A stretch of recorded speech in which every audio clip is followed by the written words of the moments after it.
अस्सलाम वालेकुम फ्रेंड्स, क्या हाल चाल हैं। उम्मीद करता हूँ सब दोस्त ठीक ठाक होंगे अल्लाह ताला के फजल करम के साथ। तो आएँ आज की हम न्यू वीडियो करते हैं स्टार्ट। इससे पहले मेरा YouTube channel health tips home subscribe कर लें और बेल आइकन को दबा दें ताकि जो भी न्यू वीडियो आए वो आप तक पहुँच सके। तो आज की जो हमारी न्यू वीडियो है वो जैतून का तेल और अंजीर आमतौर पर मिल जाती है और जैतून का तेल भी ओरिजिनल मिल जाता है। ओरिजिनल जैतून का तेल लेकर इसमें अंजीर के 4-5 दाने भिगो कर रख दें और 4-5 घंटे बाद खा लें। इससे ताकत में दुगना इजाफा होगा।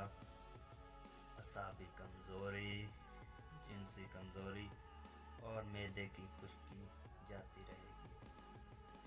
ये अमल 1 हफ्ता से 1.5 हफ्ता तक करें और फ़र्क खुद ब खुद देखें।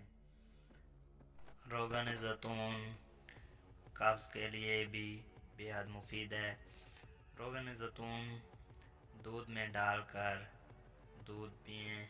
इससे जो भी पुरानी से पुरानी कब्ज़ है वो जाती रहेगी। तो हम इधर ही वीडियो का करते हैं एंड अल्लाह हाफ़िज़। दुआ में याद रखें और मेरा चैनल भी सब्सक्राइब कर दें और बेल आइकन को दबा दें ताकि जो भी न्यू वीडियो आए वो आप तक पहुंच सके।